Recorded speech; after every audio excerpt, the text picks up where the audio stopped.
ജിയോ ഹോട്ട്സ്റ്റാറിൽ നിന്ന് പുറത്തിറങ്ങിയ ഏറ്റവും പുതിയ മലയാളം സീരീസാണ് Kerala crime files season 2. Season first 2023 റിലീസായത്. അന്ന് അത് ഗംഭീര അഭിപ്രായം നേടുകയും അതിനുശേഷം അതിൻ്റെ ഒരു സെക്കൻഡ് പാർട്ട് വരും എന്നുള്ളത് ഓൾറെഡി അനൗൺസ് ചെയ്ത് ഒരുപാട് ആകാംക്ഷയോടുകൂടി കാത്തിരുന്ന ഒരു സീരീസ് തന്നെയാണ്. നമ്മളിതിൻ്റെ ട്രെയിലറും ടീസറിൻ്റെ ഒക്കെ റിയാക്ഷനും കാര്യങ്ങളൊക്കെ നമ്മൾ ചാനലിൽ അപ്ലോഡ് ചെയ്തിട്ടുണ്ട്. കണ്ടിട്ടില്ലാത്തവരുണ്ടെങ്കിൽ കണ്ടു നോക്കുക. എന്തായാലും സീരീസ് കണ്ടു. സീരീസ് കണ്ടതിന് ശേഷമുള്ള എൻ്റെ ഒരു ഒപ്പീനിയനാണിത്. എൻ്റെ പേര് അഭിജിത്ത് വിശ്വനാഥ്. നമ്മുടെ ചാനൽ ആദ്യമായിട്ടാണ് നിങ്ങൾ കാണുന്നതെങ്കിൽ സബ്സ്ക്രൈബ് ചെയ്യുക, തൊട്ടടുത്തുള്ള ബെല്ലൈക്കൺ കൂടി എനേബിൾ ചെയ്യുക. നമുക്ക് നേരെ വീഡിയോയിലേക്ക് കിടക്കാം. Welcome to Cine Peedika. അഹമ്മദ് കബീറാണ് സീരീസ് സംവിധാനം ചെയ്തിരിക്കുന്നത്. കഴിഞ്ഞ സീസണും പുള്ളി തന്നെയാണ് ഡയറക്റ്റ് ചെയ്തിട്ടുണ്ടായിരുന്നത്. എന്നാൽ ചെറിയൊരു മാറ്റം വന്നിരിക്കുന്നത് ഇതിൻ്റെ സ്ക്രീൻ പ്ലേയിലാണ്. ഈ തവണ സെക്കൻഡ് സീസൺ സ്ക്രീൻ പ്ലേ കൈകാര്യം ചെയ്തിരിക്കുന്നത് കഴിഞ്ഞ വർഷം നമ്മൾ ഏറ്റവും കൂടുതൽ എൻജോയ് ചെയ്ത തിയേറ്ററിൽ ഒരുപാട് നാളുകൾ തിയേറ്ററിൽ നിറഞ്ഞോടിയ ഒരു ചിത്രമായിട്ടുള്ള കിഷ്കിന്ദ കാണ്ഡത്തിൻ്റെ സ്ക്രീൻ പ്ലേ എഴുതിയിട്ടുണ്ടായിരുന്ന ബാഹുൽ രമേശാണ് ഇതിൻ്റെ സ്ക്രീൻ പ്ലേ കൈകാര്യം ചെയ്തിരിക്കുന്നത്. അതുപോലെ തന്നെ ഇതിൽ ഒരുപാട് ആക്ടേഴ്സ് പുതിയതായിട്ട് കഴിഞ്ഞ സീസണിനേക്കാൾ ആഡ് ഓൺ ആയിട്ടുണ്ട്.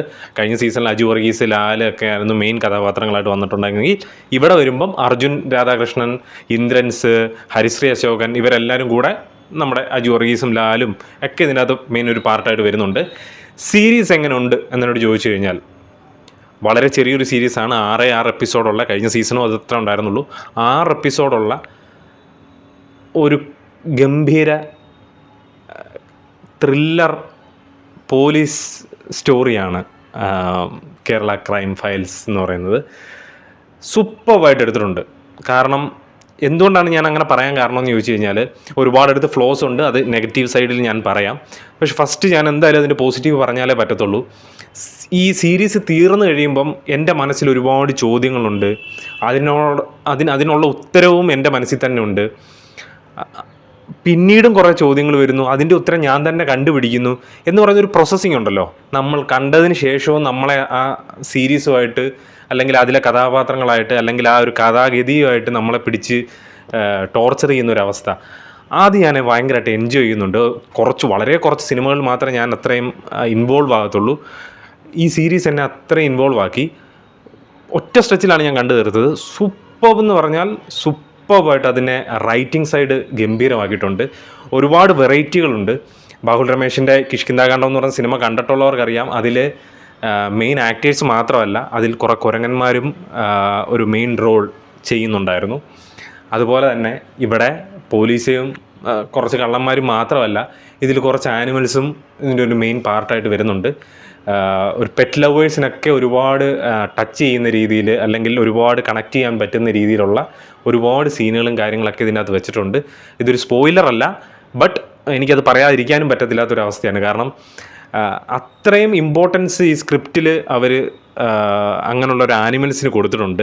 അതെന്ത് ആനിമലാണെന്ന് നിങ്ങൾ സീരീസ് കാണുമ്പോൾ മനസ്സിലായാൽ മതി. അത് ഞാൻ പറഞ്ഞു കഴിഞ്ഞാൽ പിന്നെ അതിൻ്റെ ഒരു ത്രില്ല് പോകുമല്ലോ. സോ അത് കാണുക, എൻജോയ് ചെയ്യുക.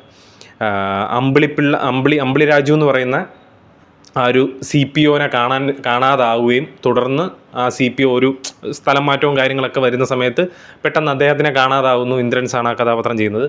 പുള്ളിയെ പെട്ടെന്ന് കാണാതാവുന്നു. പുള്ളി എവിടെ പോയി എന്ന് അന്വേഷിച്ച് അതിൽ നിന്ന് തുടങ്ങുന്നൊരു ഇൻവെസ്റ്റിഗേഷൻ പോയി നിൽക്കുന്നത് വലിയ ഒരു സംഭവത്തിലേക്കാണ്. അത് ഒരാളിൽ നിന്നും മറ്റൊരാളാവും, അത് കഴിഞ്ഞ് മറ്റൊരാളാവും, അങ്ങനെ അത് നീണ്ടു പോകുന്നൊരു പ്രോസസ്സിലേക്കാണ് അതിനെ കടന്നു പോകുന്നത്.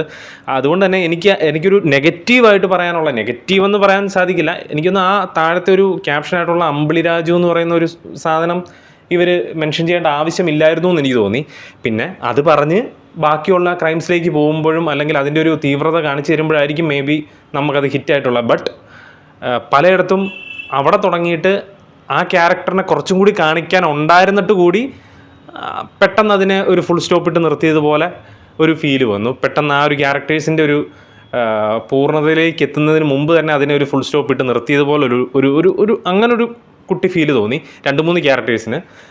എനിവേ മൊത്തത്തിൽ കാണുമ്പോൾ നമുക്ക് ആ ഒരു പ്രശ്നമൊന്നും നമ്മുടെ മനസ്സിലേക്ക് വരത്തില്ല. ഞാൻ അത്രയും കുത്തി ഇതായതുകൊണ്ടാണ്. ബട്ട് വേറൊരു കാര്യം ഞാൻ പറയാം, ഫസ്റ്റ് സീസണേക്കാൾ ഗംഭീരമായിരുന്നു സെക്കൻഡ് സീസൺ. എനിക്കത് ഒരു സംശയമില്ലാതെ പറയാൻ സാധിക്കും. ഫസ്റ്റ് സീസൺ വളരെ ടിപ്പിക്കലായിട്ടുള്ള ഒരു നോർമൽ ഒരു ക്രൈം ഇൻവെസ്റ്റിഗേഷൻ സീരീസ് ആയിരുന്നു.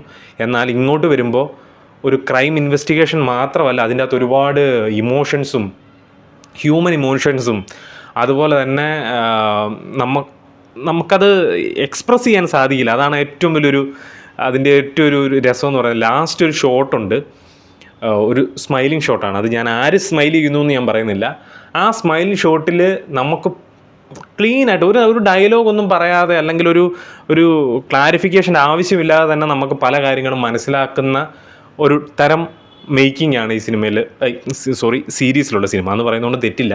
കാരണം അടുക്കി വെച്ച് കഴിഞ്ഞാൽ ഒരു 3 മണിക്കൂർ 4 മണിക്കൂർ വരും കഷ്ടി. അപ്പോൾ അത്രയൊക്കെ ഉള്ളൂ. സോ ഒരു സിനിമ കാണുന്നൊരു രസത്തിൽ നമുക്കത് കണ്ടു തീർക്കാൻ പറ്റുന്ന, എവിടെയും നമ്മുടെ ഒരു ശ്രദ്ധ പോവാതെ വളരെ കോൺസെൻട്രേറ്റ് ആയിട്ട് നമുക്കത് കാണാൻ പറ്റുന്ന, നമ്മളെ വേറൊന്നും ചിന്തിപ്പിക്കാൻ വിടാത്ത രീതിയിലുള്ളൊരു സീരീസാണ്. പിന്നെ ഒരു കാര്യം എടുത്തു പറയാനുള്ളത്, ഒരുപാട് സ്ഥലങ്ങളിൽ ഇതിനകത്ത് തെറി യൂസ് ചെയ്യുന്നുണ്ട്. കാരണം ഫസ്റ്റ് സീസണിലും അതൊക്കെ ഉണ്ടായിരുന്നു. ഫസ്റ്റ് സീസണിൽ ചെറുതായിട്ടൊന്നും ടീസ് ചെയ്ത് വിട്ടതേ ഉള്ളെങ്കിൽ ഇവിടെ ആദ്യം തൊട്ട് അവസാനം വരെ നല്ല ഗംഭീര തെറി പറയുന്നുണ്ട്. ലാൽ, ഇന്ദ്രൻസ്, എല്ലാവരും, ഹരിശ്രീ അശോകനാകട്ടെ, എല്ലാവരും നല്ല കാടുകെട്ടം തെറി പറയുന്നുണ്ട്. പക്ഷെ അത് നമുക്ക് ഒരിക്കലും ഒരു മോശമായിട്ട് തോന്നില്ല. അതിൻ്റെ ആ റണ്ണിങ്ങിലുണ്ടല്ലോ, അതിൻ്റെ ഒരു ഫീല് നമുക്കത് കിട്ടും. വലിയ മാരക ട്വിസ്റ്റുകളോ കാര്യങ്ങളോ ഒന്നും നിങ്ങൾ പ്രതീക്ഷിക്കുന്നില്ല എന്നുണ്ടെങ്കിൽ, നിങ്ങളെ തൃപ്തിപ്പെടുത്തുന്ന അല്ലെങ്കിൽ ഓവർ എക്സ്പെക്റ്റേഷനോ കാര്യങ്ങളോ ഒന്നും ഇല്ലാതാണ് നിങ്ങളിരിക്കുന്നതെന്നുണ്ടെങ്കിൽ, നിങ്ങളെ ഗംഭീരമായിട്ട് തൃപ്തിപ്പെടുത്തുന്ന ഒരു സീരീസ് ആയിരിക്കും. എന്തുകൊണ്ട് ഞാൻ ഇങ്ങനെ പറഞ്ഞു എന്ന് ചോദിച്ചു കഴിഞ്ഞാൽ, ഫസ്റ്റ് സീസൺ കണ്ടിട്ടുള്ള ഒരാളെന്നുള്ള നിലയിൽ ഞാൻ അത്രയൊക്കെ ഞാൻ പ്രതീക്ഷിച്ചിട്ടുണ്ടായിരുന്നുള്ളൂ. But this was totally different. You will enjoy it, അത്ര എനിക്ക് പറയാനുള്ളൂ. ധൈര്യമായിട്ട് കാണുക, എൻജോയ് ചെയ്യുക. ആ ഒരു ത്രില്ലിൽ അല്ലെങ്കിൽ ആ ഒരു മൊമെൻറ്റിൽ ഭയങ്കരമായിട്ട് എക്സൈറ്റഡ് ആകുക. അതിനുള്ള ഒരു വക ഈ സീരീസ് തരുന്നുണ്ട്. സോ ജിയോ ഹോട്ട്സ്റ്റാറിൽ അവൈലബിൾ ആണ്, പോയി കണ്ടു നോക്കുക, ഫ്രീ ആണ്. ബാക്കി കാര്യങ്ങളൊന്നും പറയാനില്ല. ഒരാളുടെ കാര്യം ഞാൻ പറയാൻ മറന്നുപോയി. മ്യൂസിക് ചെയ്തിരിക്കുന്നത് ഹിഷാം അബ്ദുൾ വഹാബാണ്. ഫസ്റ്റ് സീസണും പുള്ളിയായിരുന്നു. ഫസ്റ്റ് സീസണേക്കാൾ ബാക്ക്ഗ്രൗണ്ട് സ്കോറിൽ എനിക്ക് ഇച്ചിരി ഡൗൺ ആയി പോയ പോലെ എനിക്ക് തോന്നി. പക്ഷേ ടുവേഡ്സ് ദി എൻഡ് പുള്ളി ആ ഒരു മീറ്ററൊക്കെ പിടിച്ച് അത്യാവശ്യം സൂപ്പറാക്കി കൊണ്ടുവരുന്നുണ്ടായിരുന്നു. ബട്ട് ഫസ്റ്റ് സീസണിൽ ഒരു ഗംഭീര ബാക്ക്ഗ്രൗണ്ട് സ്കോറും കാര്യങ്ങളൊക്കെ പുള്ളി ഇട്ടിട്ടുണ്ടായിരുന്നു. അതിൻ്റെ ഒരു സാധനം കിട്ടിയില്ല. ബട്ട് ഇവിടെ നമ്മുടെ ടൈറ്റിൽ കാണിക്കുന്ന സമയത്തുള്ള ഒരു ബാക്ക്ഗ്രൗണ്ട് സ്കോറുണ്ട്, അത് നൈസായിരുന്നു. അതിൻ്റെ ഒരു VFX വർക്കും ഗംഭീരമായിരുന്നു. ഇത്രയും കൂടി പറയാനുണ്ടായിരുന്നുള്ളൂ. സോ കണ്ടിട്ടുള്ളവരാണെന്നുണ്ടെങ്കിൽ നിങ്ങളുടെ അഭിപ്രായം കമൻറ്റ് ബോക്സിൽ രേഖപ്പെടുത്തുക. നമ്മുടെ റിവ്യൂ ഇഷ്ടപ്പെട്ടു എന്നുണ്ടെങ്കിൽ ആ കാര്യവും കമൻറ്റ് ബോക്സിൽ രേഖപ്പെടുത്തുക. വീഡിയോ ഇഷ്ടപ്പെട്ട് കഴിഞ്ഞാൽ ലൈക്ക് ചെയ്യുക, കമൻറ്റ് ചെയ്യുക, സബ്സ്ക്രൈബ് ചെയ്യുക, തൊട്ടടുത്തുള്ള ബെല്ലൈക്കൺ കൂടി എനേബിൾ ചെയ്യുക. അടുത്ത വീഡിയോ ആയിട്ട് വരുന്നവരെ പീസ് ഔട്ട്.